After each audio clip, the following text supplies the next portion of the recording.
방송 분석 중에 재고 자산과 재고 자산 회전율을 보는 이유에 대해서 한 말씀을 드리려고 합니다. 네, 일부 기업의 내용을 가져왔고요. 매출 측권 이런 부분도 중요하고 자산 회전율도 물론 중요합니다. 근데 재고 자산 회전율도 중요한 부분은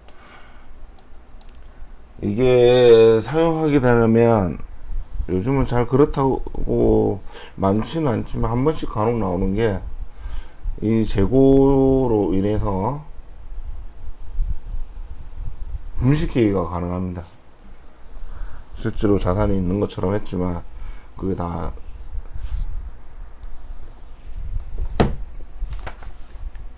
재고 자산으로 남아있던 거고 어쨌든 이런저런 평가는 있지만 재고 자산에 대해서 재고 자산 회전율이 떨어지고 있다는 얘기는 재고가 좀 쌓여 있고 재고가 제값을 받을 수 있느냐, 이건 업종별로 좀 봐야 됩니다. 그리고 계절을 타는 업종이라면 계절도 감안을 하고, 만약에 재고가 쌓여 있지만 재고 자산 회전율이 굉장히 높다 그런다면 이 회사는 지금 그만큼 매입이 많기 때문에 된다. 즉 재고를 쌓아두려고 한다. 미리 원가를 사두려고 한다. 이렇게 판단을 할 수 있겠죠. 여러 가지 판단 기준이 있을 겁니다. 그 중에 재고 자산 회전율을 보면 떨어지는 거면 일단 물건을 파는 회전율이 떨어진다고 볼 수 있고, 유동자산 자체에 재고 자산이 들어가죠. 물건을 팔 수 있다, 얼마에 팔든 팔 수 있겠다 라고 생각하는 재고 자산이 지금 제가 예시로 든 거는 줄어들고 있는 모습이지만 만약에 굉장히 많이 느는 기업도 한 번씩 말씀드렸을 겁니다. 이런 기업들 같은 경우에는 이 재고 자산이 왜 늘었을까를 판단을 해야 됩니다. 원자재를 많이 매입을 하기 위한 부분인지, 싸게 값을 팔려고, 혹은 값은 싸게 팔진 않지만 원가를 줄이기 위해서 원재료를 많이 파는 경우도 있을 겁니다. 이런 재료도 재고자산에 다 들어가고요. 그러니까 유동자산, 유동비율로 따져보려면 재고자산이 실제로 유동부채보다 훨씬 많고 당좌자산이 적다, 이렇게 된다 그러면 이 재고자산은 악성재고라는 얘기가 될 거죠. 그러면 그냥 단순히 비율로 따져버리면 유동자산 대비 유동부채 따져봤더니 퍼센트가 좋더라, 이 컨텐츠 투자의 단점이 될 수가 있습니다. 재고자산은 빼고, 저 같은 경우는 개인적으로 다 빼버립니다. 단지 당좌자산에 현금자산인지 투자자산인지 이런 자산들을 보고 하는 편이고, 재고자산은 뺍니다. 계정 자체가 재고자산이 유동자산에 들어가서 제대로 계산이 안 될 수 있기 때문에 저 같은 경우에는 아예 빼버리고 실제 현금성 자산, 이거와 유동부채를 따지기를 합니다. 사업보고서에 또 보면 충당금이 얼마나 깎이는지, 그러니까 제값을 못 받을 거라고 생각하고 충당금을 쌓는 거죠. 충당금을 쌓아가지고 제값을 얼마나 못 받을까를 따라가지고 충당금을 쌓아두는데, 대손 충당금이랑 비슷한 성격으로 가졌다고 저는 생각을 합니다. 못 받을 돈이다 라고 생각하는 부분들이 있는데, 이런 부분이 증가된다면 좋지 않다고 저는 생각을 합니다. 왜? 이게 재고자산 평가 손실로 결국 들어가는 부분들이고, 장부가 얘기라는 게 사실 매입 금액인데 매입 금액 대비해서 계속 깎여지는 이런 충당금을 채우기 위한 부분들, 이런 부분도 좋지 않게 생각을 합니다. 일단 팔릴 거라는 걸 생각했다면 회사에는 충당금을 쌓지는 않겠죠. 팔리지 않을 거라는 가능성 때문에 어떤 기계, 원재료 이런 부분들을 충당금으로 쌓는 부분들이 있을 겁니다.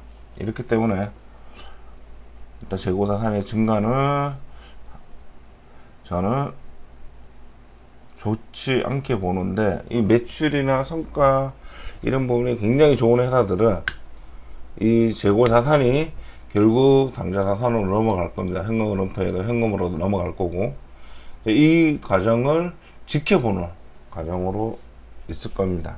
매출이 굉장히 높았을 때, 그러면 회사에서는 자원을, 매입 자원부터 원재료를 가지고 일단 많이 만들어 놓고 이제 최대한 마진을 남기고 팔 건데, 요게 계속해서 유지를 하느냐, 이 재고 관리를 제대로 하느냐, 이런 부분을 지켜볼 필요가 있기 때문에 재고자산 회전율이 예시로 든 것 치면 좋았다가 또 나빴다가 떨어지는 부분들 있고, 그렇게 되면 재고자산 회전율로 따지면 뭐 자산 회전율이라든지 자금 회전율이라든지 이런 부분을 따질 수 있게 될 겁니다.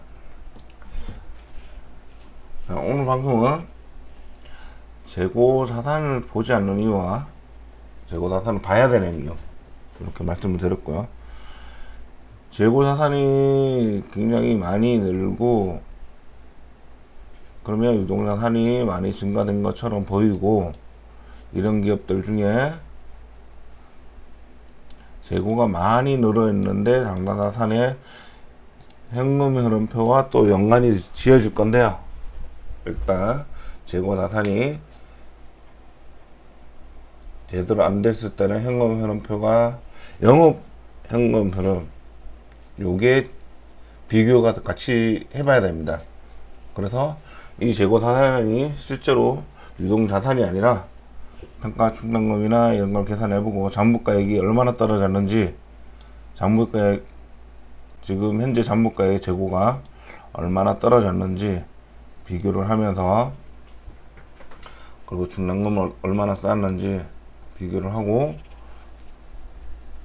이 회사에 현금은 들어오지 않는데 재고자산만 늘고 있다 라고 한다면 분식회계의 가능성이 높다 라고 볼 수도 있습니다. 왜냐하면 현금은 들어오지 않는데 재고만 있습니다. 안 팔리고 있죠.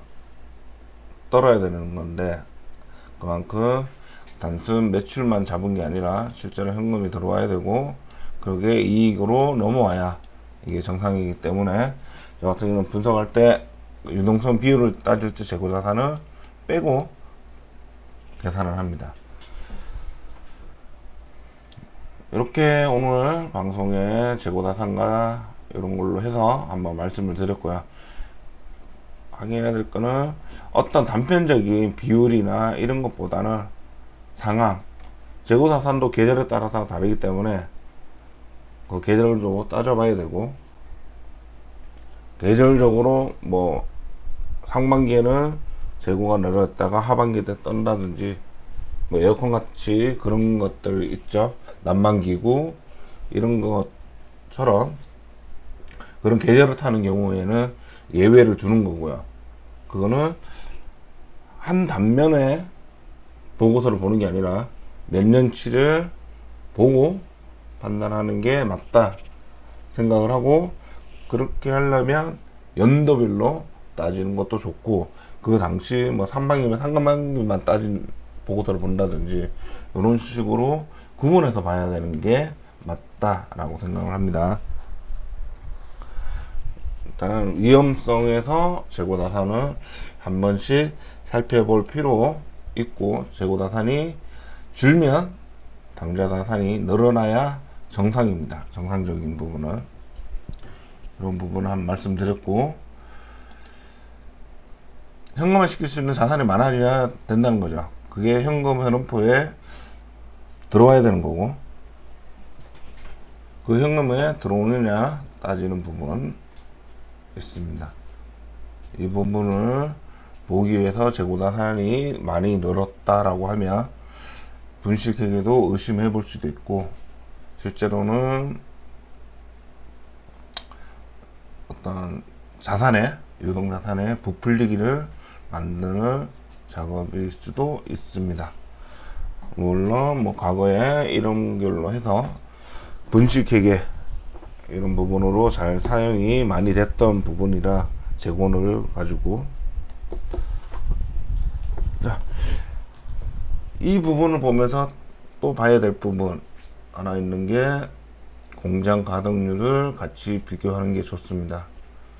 실제로 공장이 돌면서 재고가 는 건지, 공장이 돌지 않고 재고만 쌓여 있는지, 이렇게 공장 가동률도 봐야 될 겁니다. 제가 한번 보여드릴까요?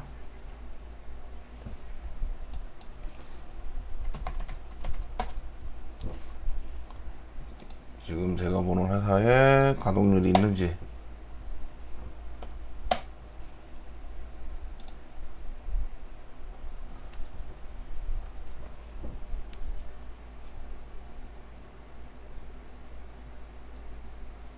월간 생산량 어렵게 해놨네. 95% 이렇게 공장 가동률이 좀 늘고 있는 상태에서 재고가 는 거라 공장 가동률도 함께 볼 필요 있습니다. 별도로.